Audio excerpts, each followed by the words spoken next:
This week on the Sports Initiative podcast, I sit down with Sale Sharks S&C coach Kevin Mannion. He discusses his time with Wigan Warriors and how players like Andy Farrell set the culture for the club, some of his unique beliefs around player characteristics in rugby, as well as the process of preparing players ready for Premiership rugby. As always, if you enjoy this podcast, please make sure you share it with friends and family. I hope you enjoy.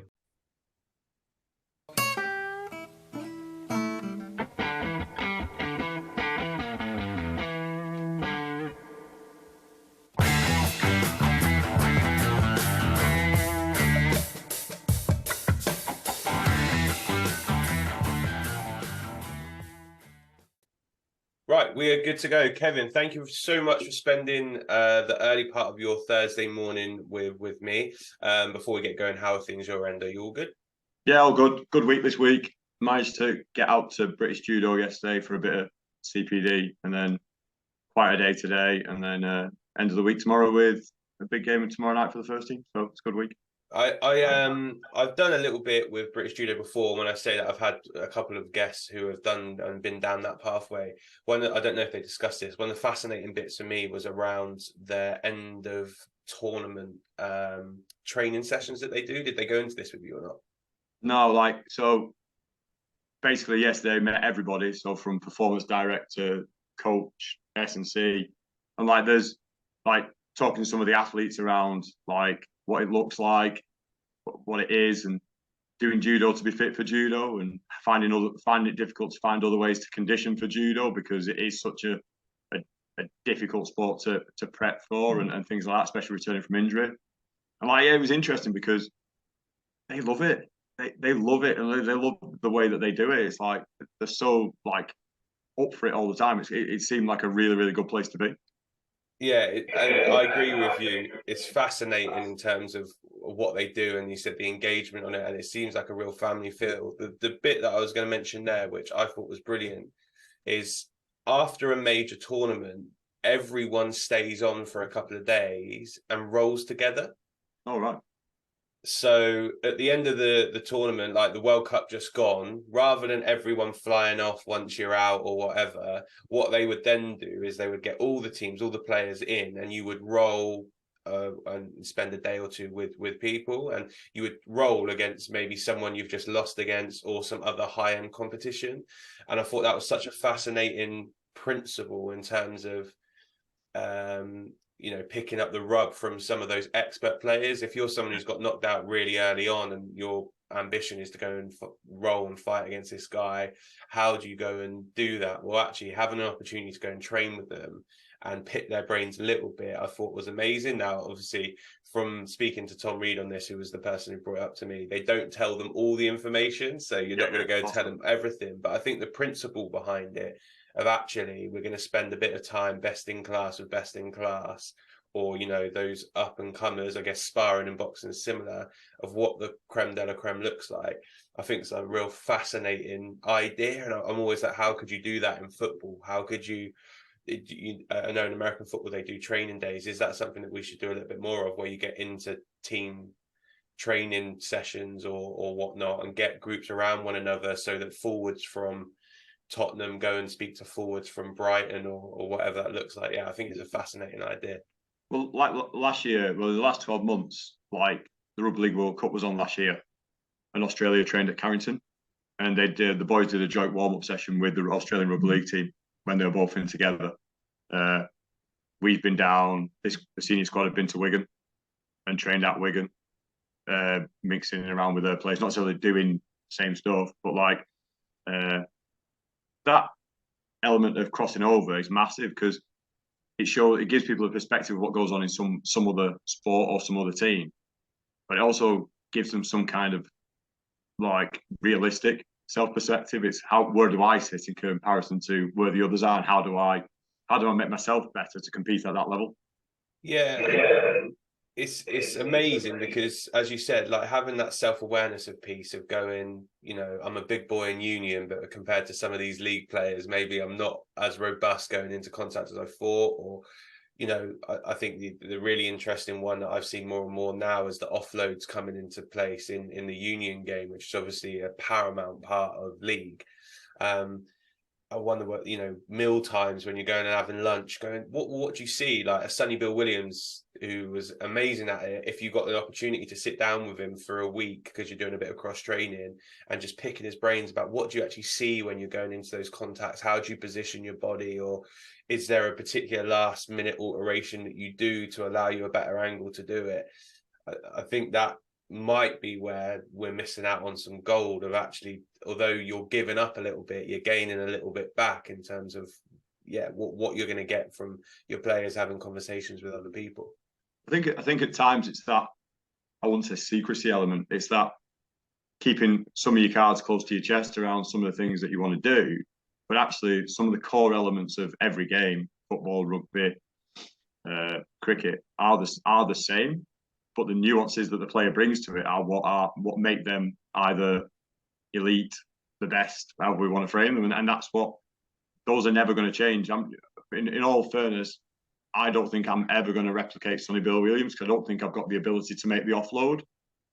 But his footwork to contact might be something I could consider to prolong my career, to make my game better, to advance me as defences are getting quicker, as they're setting earlier. What can I do to give me greater opportunity to either make game line or bust game line as I'm playing? And like those little bits are probably, and that self-reflective piece is massive, because I have to know my limitations, but I also need to know what I can work on that I can use and utilise. And I think that's probably where you're at there, is there's loads of little bits across different sports that people can take into.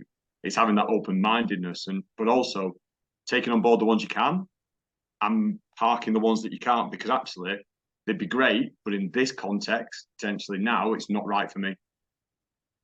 Yeah, no, 100% agree. And it's I'm going to tell you about my business idea off air, because I don't want anyone stealing it. It will take a little bit of funding, but it's something around this that I think would work really well. So yeah, we'll talk about this bit off air. But I think, the limitations bit is a really interesting one. But even if it's a tiny bit of, as you said, footwork or body alignment, or an idea of how certain players interact with one another because of that you might be able to replicate. So like in football back in the day, it was big man, little man, wasn't it? Up the strikers, and how do they incorporate that? So actually, is there replicable with your fly half and scrum half in terms of the way that they work similar to someone else that might be able to think? But I'm conscious that we've gone on a tangent already, which is all good. But for people that don't know you, haven't come across your work before, do you just want to give us a bit of an overview of, I guess, who you are and what you do from a day-to-day basis?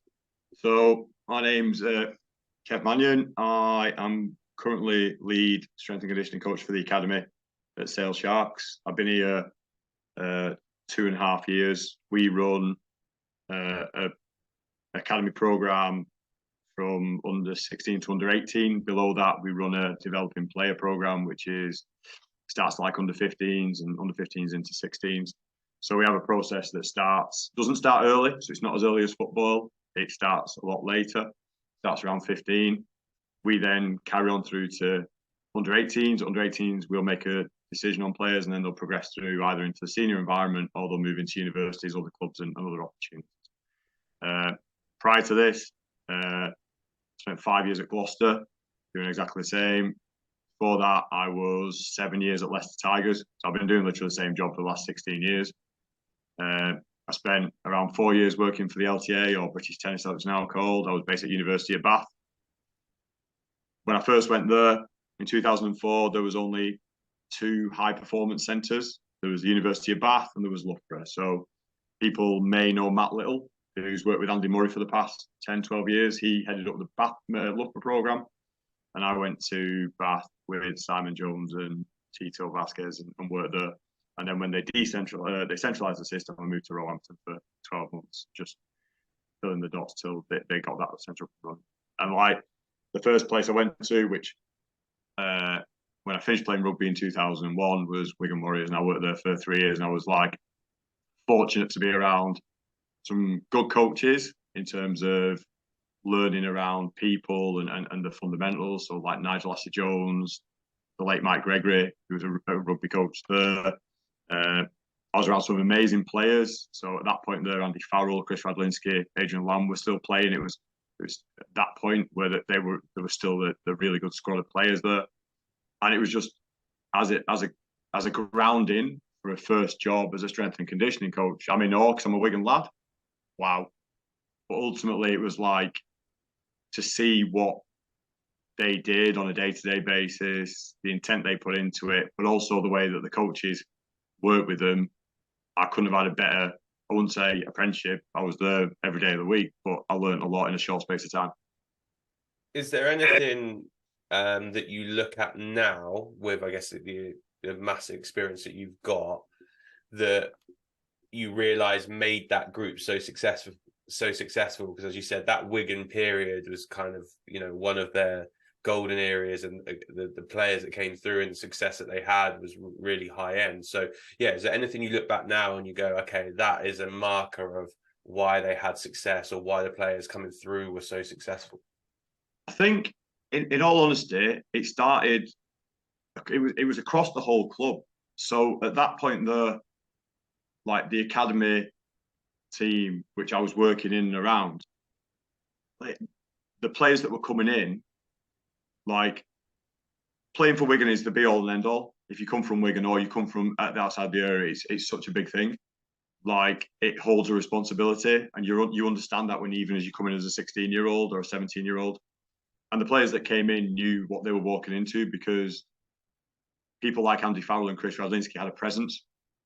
So they knew there were certain ways to behave, there were certain ways to train, the intent and the application had to be there.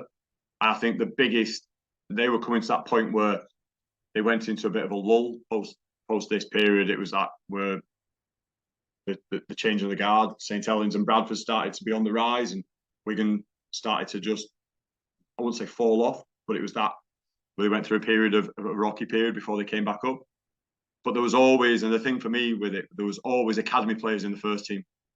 There was always young players coming through the system that were playing in the first team. So there was young Wigan lads playing for Wigan in front of 15, 18, 20,000 people, and everyone got behind them. And that was what set them apart from, at that point for me, the want to be a Wigan player was what it was like. And I think that's kind of what they're trying to create with Sale at the minute, is establishing northern roots, establishing a northern grit behind it. And like in the last 2 weeks, I think there's been, and I'm nowhere sat in this, previous work from very good academy coaches and staff, is 11 to 14 players in the last 2 weeks have been in the first team 23.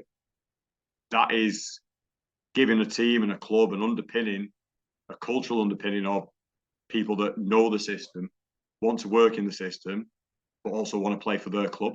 And I think that's what probably set them apart, that kind of mentality.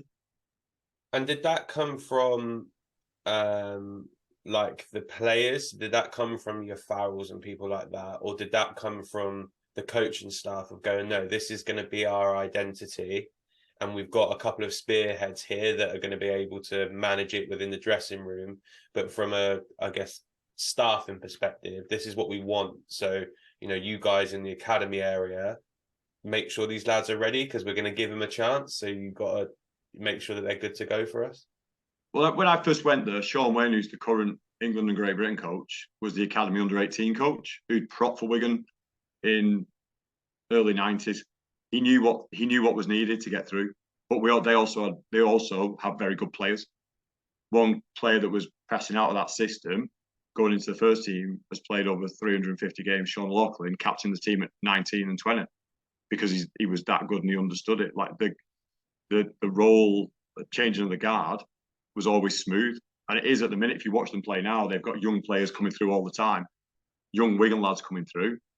That underpinning, that cultural underpinning of young local players playing for your home team generates that sense of pride from the fans, and that's what supports and gets it going bigger. I think we, towards the end of last season, the season we had, the run that we got to, selling out the AJ Bell for the semi-finals and things like that for home semis. Yeah, we did have a smattering and a group of world-class players, but we also had a core of young Northern Academy players that were out there doing outstanding things on the pitch. I think it's a fascinating like dynamic with that, because I've heard of, you know, a couple of things in football as well with, you know, clubs moving on from managers and saying it doesn't resonate with the fans, like the way that they're speaking and the way that they're integrating people in, it doesn't resonate with the fans. And this seems like one that's probably the complete other end of the spectrum, that actually it really resonates with the fans. It really resonates with what they want. And, you know, as a Tottenham fan, I've been long suffering for the last 33 years. We haven't won a lot, but what I've said to everyone before this season started is I just want to be able to enjoy watching them play. And I haven't done that for the last 5 years. I've kind of turned the TV on going, well, I hope that we win, but I think it's highly likely that this is going to be a terrible game of football to watch. Whereas what I'm enjoying with the newish group now is there's an element of, it feels like everyone wants to be there, number one. It feels like when you look at them, they want to be part of the group. And two, from a fan's perspective, like, it's enjoyable to actually be there. It's enjoyable to watch. And I think what you're describing there in the way I'm thinking is similar. It's like, it's easy for fans to put up with mistakes or things going wrong if they can see a player that's been maybe through the academy, that's new to the game, that's trying to, you know, develop and hopefully become one of those club legends. Or it's easy to put up with it when you can see that it means a lot to them. What they'll struggle with is when you've got a player that turns up as if you're doing them a favor by them being selected. So I think it's a fascinating dynamic what you're talking about there, because actually it's going back down to how you, as the group, make the fans feel, but also understanding responsibility that you have as you're coming through of, you know, how we want to feel in this environment, which is then going to translate to the pitch and the fans. Well, it's like there's two bits on that. There was as a Tottenham fan, there was an interview with the new coach. I think it was a couple of weeks ago. And did you see the bit where he talked about players at that top end? There is very little difference in what they are, but I've turned players down because they didn't want to come for the right reasons. Yeah, I've seen that, and I couldn't agree with it more. And that's exactly what you've just been talking to there. We're talking about there. But on the flip of it, like, we've got two very good young scrum halves in our senior squad. One called Rafi Quirk, who's injured at the minute, and Gus Waugh. And last year there was a moment where London Irish could have scored in the last minute to win the game. And Rafi's gone on a diagonal arc. He's not even in the picture. Catches the guy in the corner, puts him into touch, makes him knock on as he's going over. We've played 2 weeks ago, and Gus has come up with an absolute worldie of a tackle on the try line to get underneath the player to stop him grounding the ball and hold him up. They are both young, local lads. It raises at that point the stadium goes crazy, because it is actually the big moments. We might have been winning, we still don't want to concede a try. That tackle from Rafi saved the match and us losing. But actually, that is what it's like. It's that psychology and that mentality that kind of sets that is up there at the top. Is, I'm going to do whatever I can to make sure that I don't leave anything out on the pitch, and actually save these moments are what set me apart at times, because I want to be in this team. I think this leads us really nicely onto one of the first questions that I guess prepared you with. So when we're looking at characteristics that players going through your pathway need to have in order to make it to the top end, what would you say those characteristics are? I guess initially you can start on a personal level, or on a psychological level, or tactical level, whatever that may be. But then I guess more specifically for you is physically, what do they need to have to be able to compete at that very top level? So I've done a bit of thinking around this question, because I think Rugby Union is probably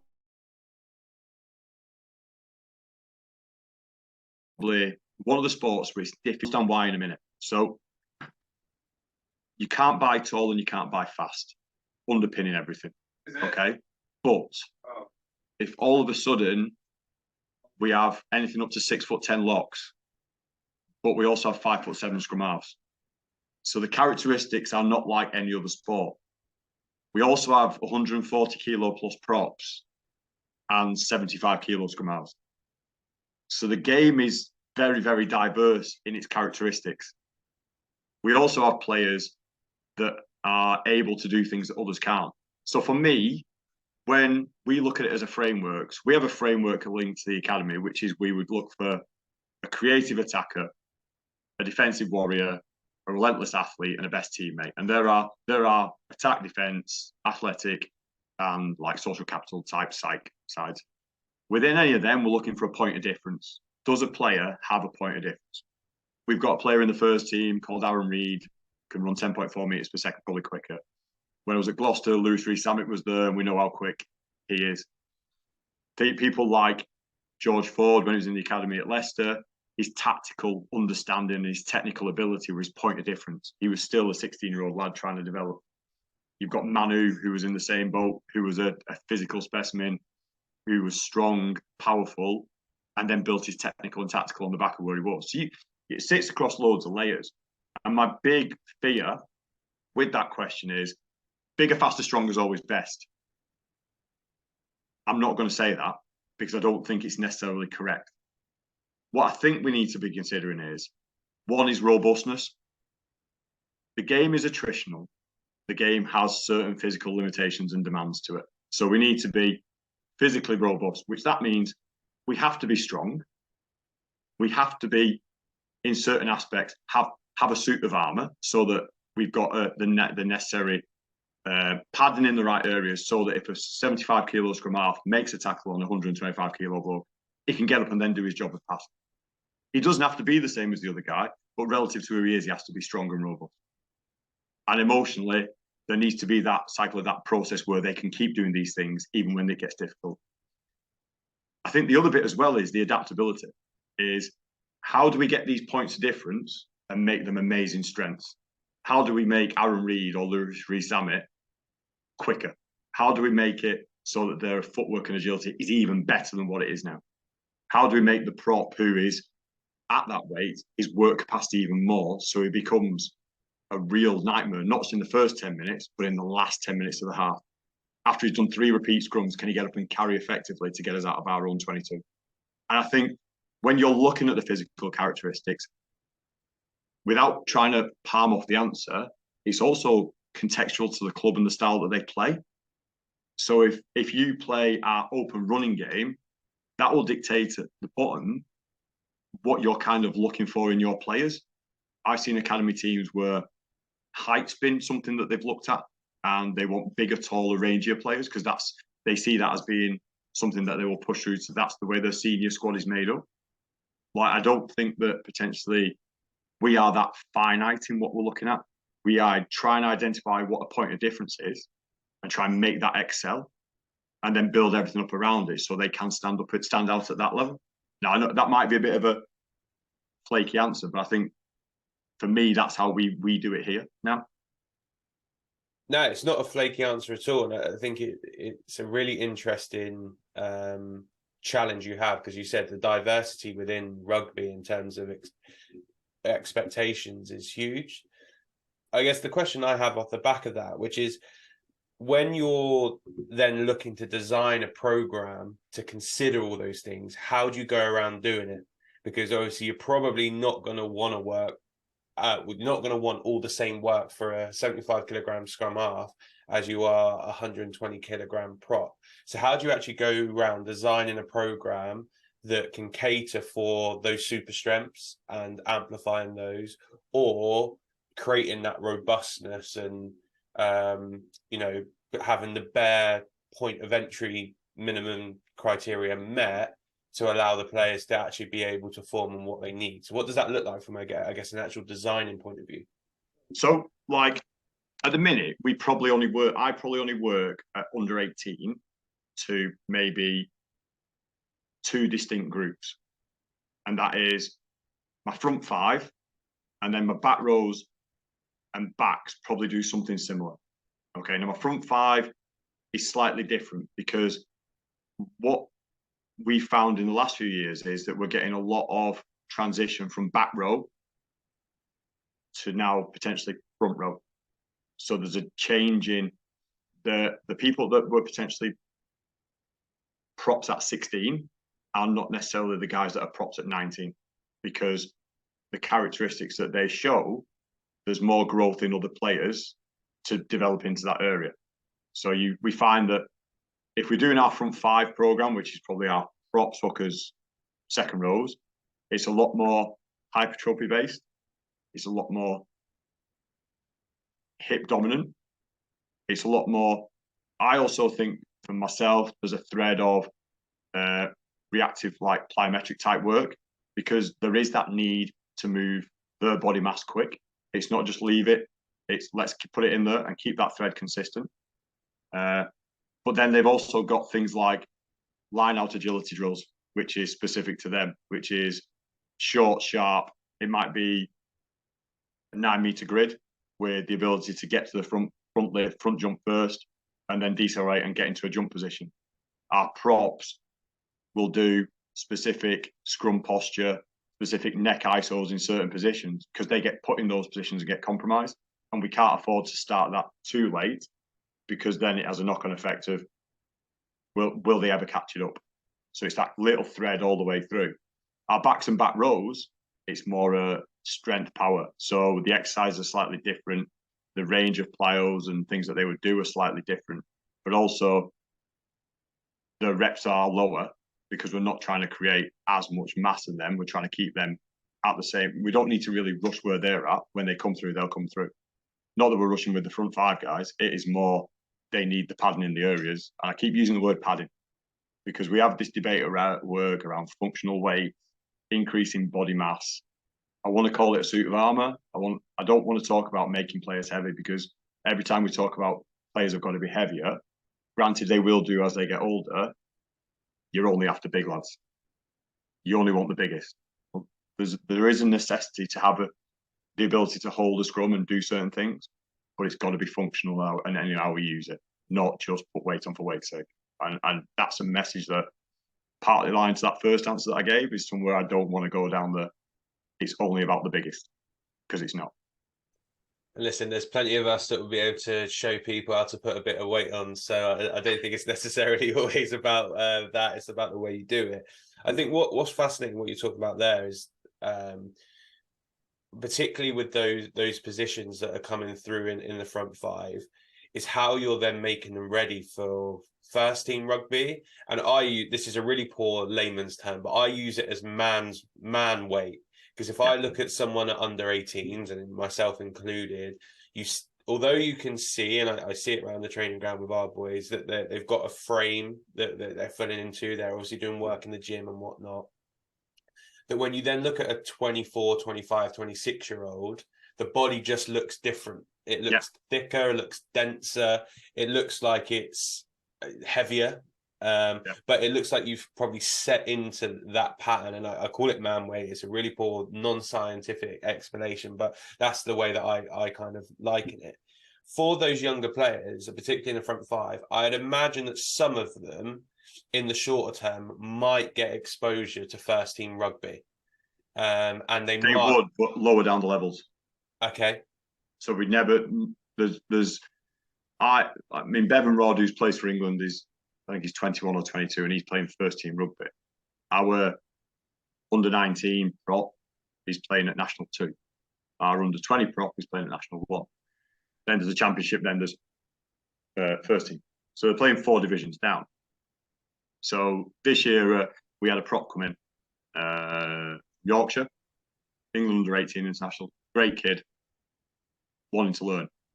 And the Prem Cup was obviously going on, so because the World Cup was going on, there was like another competition going on, and he trained with the first team over the summer, got some real good exposure, and we managed to retain him back from going on loan for an extra few weeks to make sure he was physically in a better place, rather than start at the start of what the National League season was.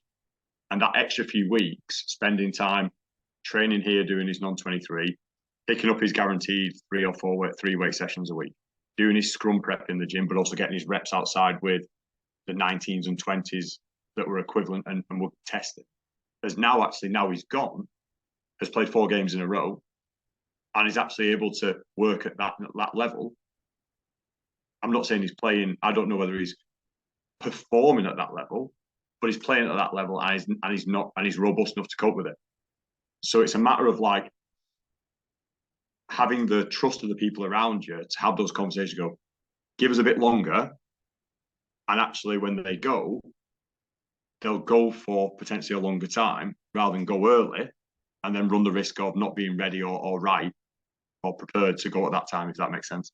Yeah, it does. I think that's fascinating what you're saying around the loan system as well. Like football, there's obviously a really high loan system, and they say about trying to get them into places to thing, and more often than not, it ends up being a less technical league that you're going into, and it's to build character of getting elbows and getting kicked and all of that type of stuff. But what's fascinating, what you're saying there, is around the timing of when you're sending those players. And it's actually going, listen, we need to make sure that they're capable of the demands of the game.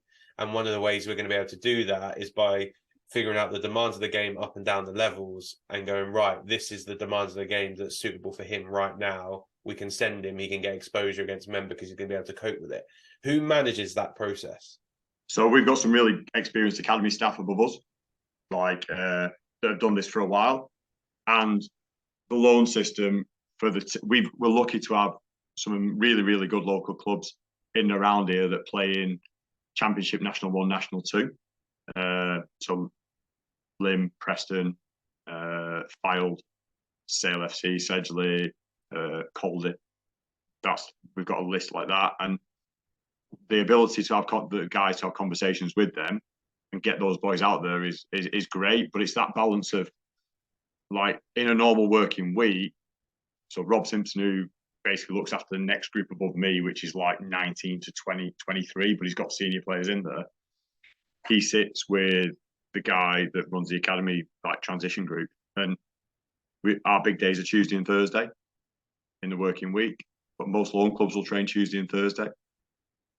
But if we need bodies on the floor, boys will train with us. But the caveat of that is the comms then are, no, they can't go on train on Tuesday, but they can go and train on Thursday because we'll have these players back to train in the senior session, so they can go. So they get a really good exposure, but they don't go to loan. They get less of an exposure on the Thursday, just do the weights, then go to loan and play Saturday. And the relationships have to be dynamical like that, because we have to service our first team first to make sure they're getting what they need in terms of their preparation for the weekend. But then the flip of it is we also need to manage the young players and embedding them in their loan clubs, because these loan clubs have got loads of players that have been there for a while. We don't expect them just to walk in the team. They've got to earn their rights and understand how the clubs work and what that means for them. And that's part of that embedding process. So they can't just expect to walk straight in and play. Some will. Some will have to train for a week to then get a bench spot, to then maybe get a bench spot to get a starting spot. And we have to acknowledge that that's coming from the club as well, because they want to keep their players as well for next year and the year after, which is probably slightly different to football. Not too dissimilar. You'd be surprised. But yeah, I think it's a really interesting dynamic, because, as you said, you're trying to prepare them, but also you've got all those moving parts. And as you said, like, when you can't dictate to a club, they've got players there that they're going to hopefully have long term. So, and they want to win. So it's like, well, listen, if he's not going to help me win at the moment, I know you need him to develop, but he's not going to help me win. It is what it is. So I think that's a really challenging dynamic that you have in terms of just managing what that progression and what that pathway looks like. In terms of but the flip of it is, and I remember going to Chelsea a long time ago just for a day, and like they were talking about a player that was on loan, a young up and coming player, and he played 15 games on loan last season, and the aim was to go on loan this season and play 25, and the aim was to get back-to-back matches, so Saturday, Wednesday, Saturday, because that's the nature of elite football. When you get to the top, if you're a top 4 team, you are play Saturday, play Champions League, play Saturday or Monday. And it's more about recovery. There's very little, and I don't mean this, I probably sound this wrong. There's very little development in the week. Your development times are taken in the off season. In season, it's about being fresh and prepared to play. And his learning when he went on loan was about what recovery preparedness was. For us, at this point, the game is the end point. Our week is the preparation, getting the necessary units training, strength training in, or however S&C looks, the right nutrition, the right technical bits, and then the expression is the weekend. Yeah, which makes complete sense. As you said, the workloads are so different, but it's about managing yourself to get to that point with getting the work and stuff in. Around this, you mentioned earlier about around the robustness. Now, obviously, I'm acutely aware that there's going to be limited amount of full-on like defensive drills you can do with player versus player, because you're not preparing them well for the weekend, because you're going to pick up knocks and challenges. So how do you prepare your players to be more robust, maybe like alongside those types of drills that are relatively infrequent, or in the gym, or what that looks like? Because I'd imagine a challenge to get their body ready for that contact, but it's a necessity of the game. You have to be able to do it for 80 minutes. I think we probably train with a blend of touch, grab, shoulders on, without going live at times with our academy players. Our physios are integrated into everything that we do. So every under 18 player has individual bolt-ons based off their screening, which are given to them at the start of the year, which is areas around key areas of the body where they need to work on, as well as the gym prep and as well as their S&C. That is self-led. We also have, with our under 17 group, which we only see once a week, the physio will lead gym prep for them. So it's more physio-led rather than athletically led.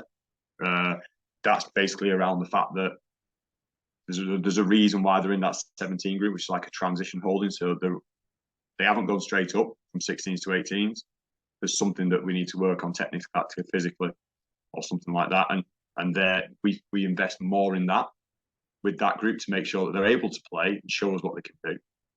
I think the nature of the way we prepare for training at times, we don't just do running prep. We go and have piggyback races and wheelbarrow races and bear crawls and scrum high holds, and make sure that when we do our preparation, it's related to the players and the ability to play different parts of the game, rather than just we're going to get our run prep done, because we can't just do one thing. You'd be surprised, we see players once a week. We trying to fit everything in doesn't work. So basically, because we prep 3 weight sessions a week, one preparation will be a plyometric, one preparation will be a body awareness, and one preparation will be bracing and holding. So the plyometrics will be done before the lower limb, the body awareness will be done before the upper limb, and the bracing will be done for the total body. And that might be scrum posture wall holds, which is like instead of doing a bear crawl, your arms are out extended against the wall. And I don't differentiate between a scrum half and a fullback and a prop, because at some point they're going to be over a breakdown and they've got to be able to hold that shape. And if we don't do it, they won't get used to doing it, because they don't necessarily get it within the training session at that point.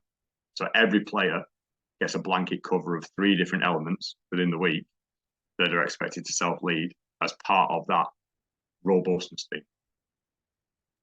And I'm going to pick up on something you said there. You mentioned a couple of times around the self-leading aspect. Do the players go and do it themselves? And how have you got the culture of that? Because I know from experience that working with young adults, at times they can be boundary pushers and they can go, I don't really see the benefit of that. And I remember listening to an interview with Thierry Henry, who said that at his younger age groups, he would just be able to run around and not be injured and wouldn't worry about like the care of himself. But then as he got 18 plus, he basically never played a week without an injury. So realized how important it was that he actually did that time and stuff beyond the gym. So yeah, I guess, how have you gotten to the stage, if they do self-lead, that they do it and they do it properly and it's not a half-assed, I can say I've done it, they've seen me in the gym, I've been on my phone a little bit, it's fine? Do you know what? I'm going to tell you now, I can't guarantee, because I don't know. We don't have phones in the gym, apart from one for music. So we don't Snapchat and stuff in the gym. It's like, boys, your phone is for out of here. Your programs, I have a whiteboard.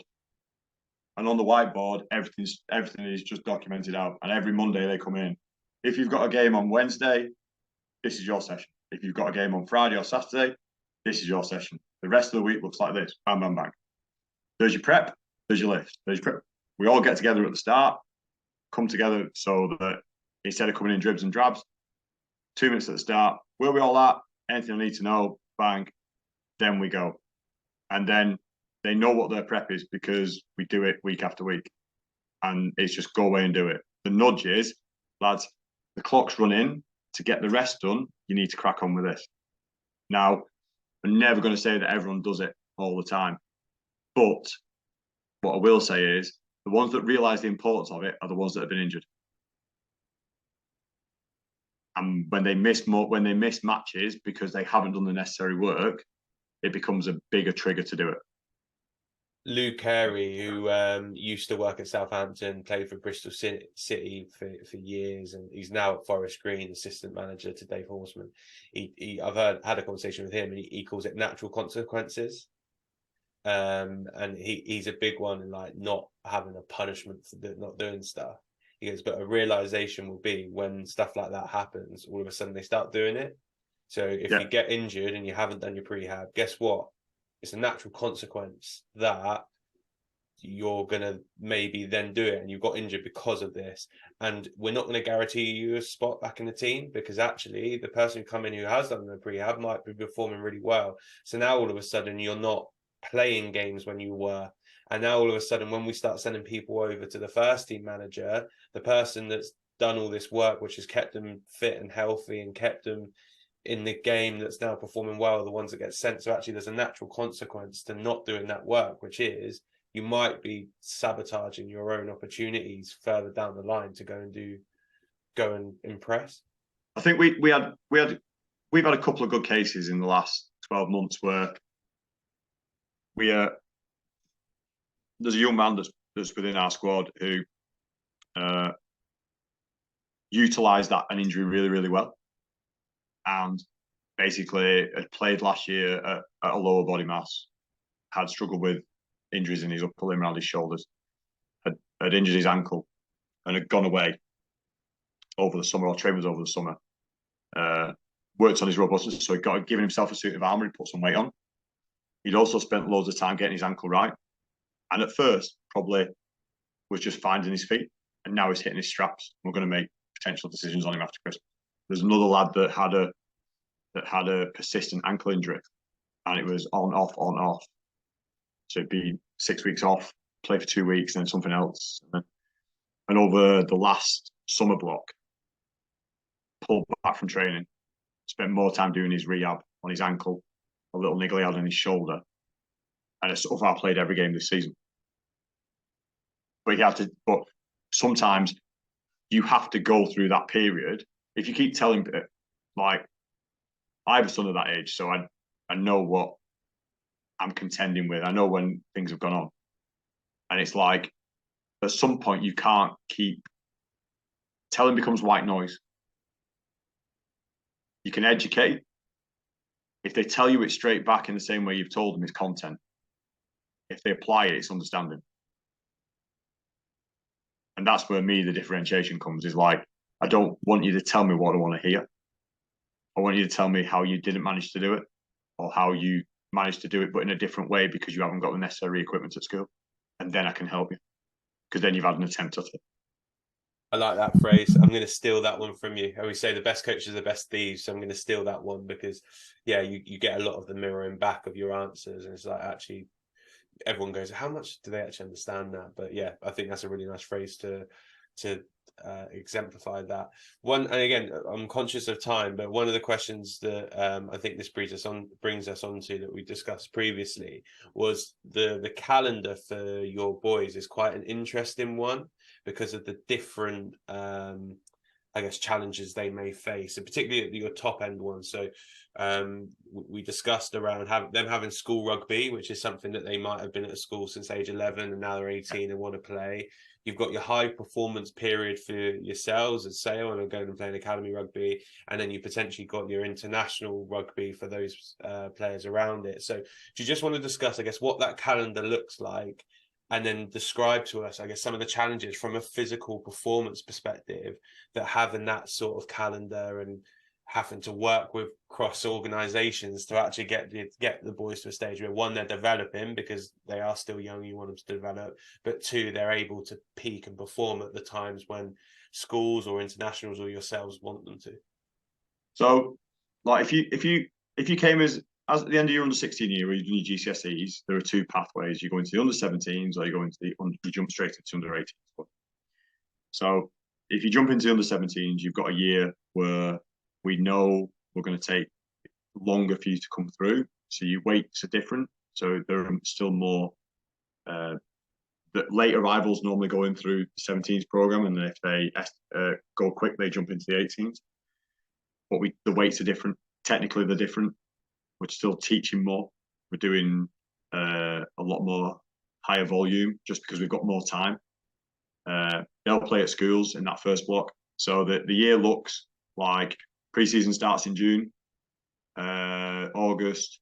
We'd normally get 2 academy fixtures at the end of August, which have only been around for the last 2 years. Schools will look to start all around then. September to half term's a big block because there's school games, school cup games. That would be national or county. Then you get to half term and we get a little bit of respite, so we do a 2 or 3 day camp.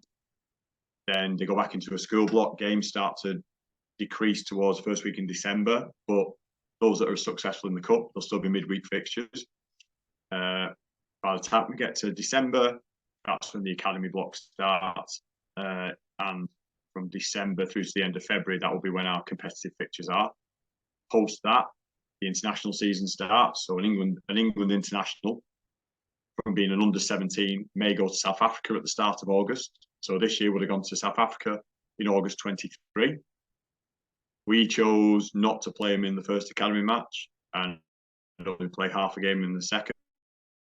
They've then gone through the school system, number of games that they've played. And the schools have been really good this year. And they are good in our patch. We have loads of dialogue with them, actually direct to rugby. I've had 2 this year where I've had an England under-18 conditioner and a school teacher in a room. And then I've had another one with an under-20 coach, under-18 coach, and a head of rugby at school, and myself in the room talking about players and projecting them through to 2024 and what it might look like. And because the interaction is there, and because everyone's part of the discussion rather than being told, it's really fluid. It's push and pull, give and take. What does it look like for the player? And the player gets a choice in certain aspects of it, because there could be cup finals or there could be cup semi-finals in them at the same time as other things. But the player's got to have the best experiences moving through in order to make sure they're able to promote themselves or get through. But to go back to the other bit, a very good player, if they went to South Africa in the summer, could play internationals in August, schools in September and to Christmas. Academy would be January to February. Internationals again, then do their A-levels, then come in for a senior pre-season on July the 1st. The management of that is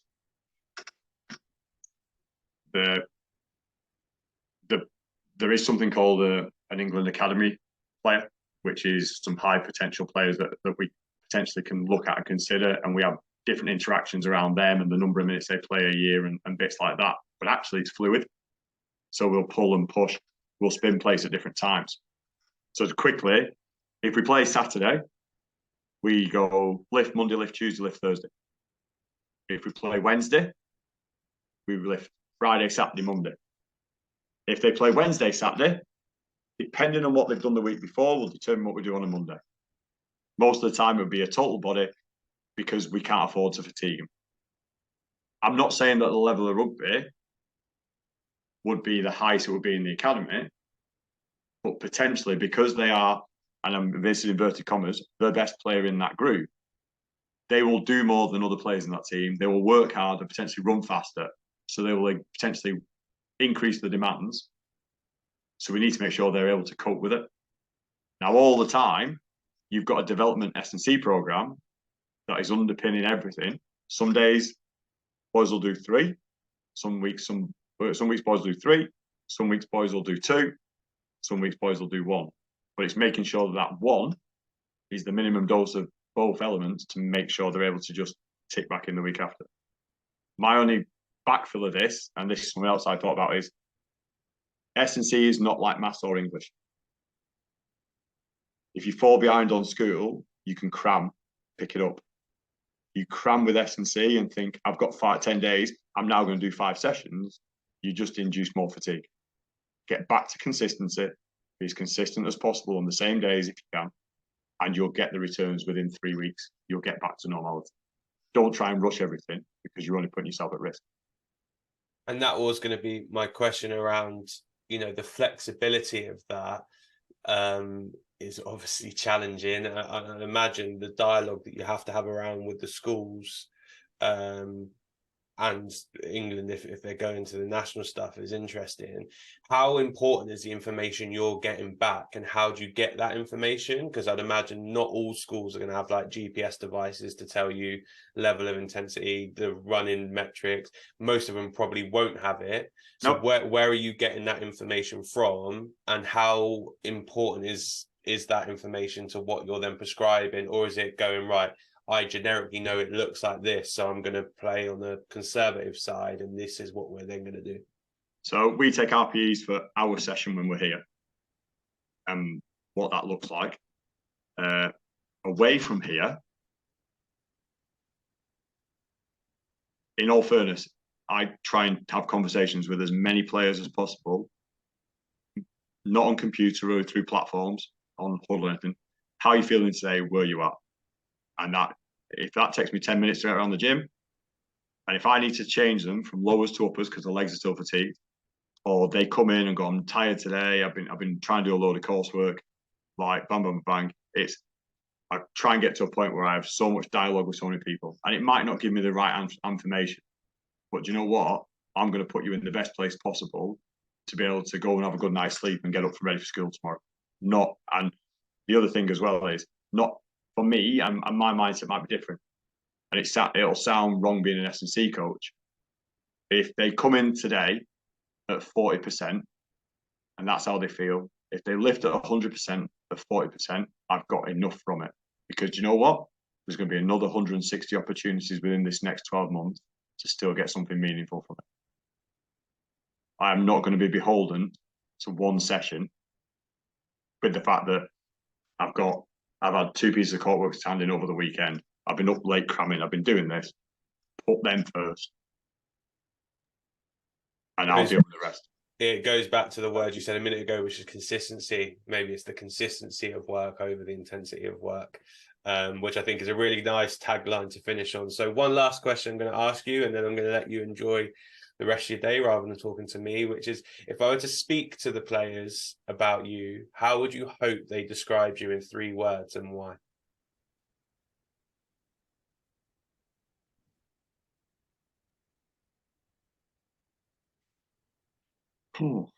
Fair, honest,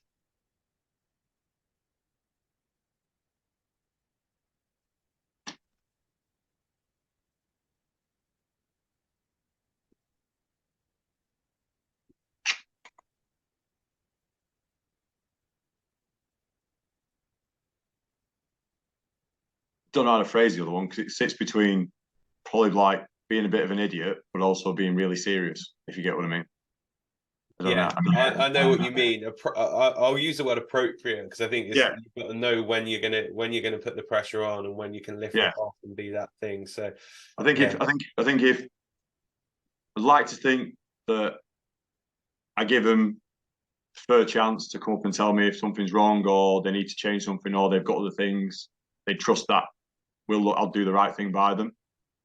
I think they understand that I'd tell them some home truths when it was needed, in terms of that's not enough, that's not good enough, but also that's really good when it is.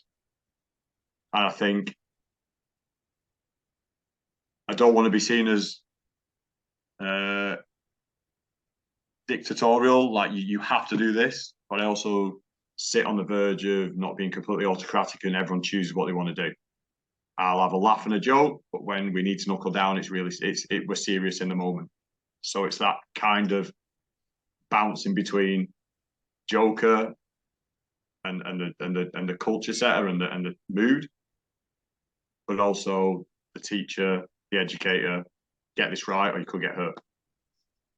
Awesome. Listen, Sorry, there's feedback there. Yeah, Kevin, listen, really appreciate your time. I think a really good conversation. We went a little bit off brand from what we discussed earlier, but I think it gives a really nice insight into, culture and environment creation, and actually the adaptability and flexibility that's needed, particularly with those younger players. And, we discuss about giving them the best opportunities, and you said the best experience, and actually just being dictated to all the time by an academy going, you have to do this, have to do that, probably isn't that. So the way that you're working to give them international experience, if it's that, or school plus yourselves, I think is a real testament to that. So yeah, thank you so much for your time, and we'll catch up again soon. Cheers, that. Thanks a lot, Mike.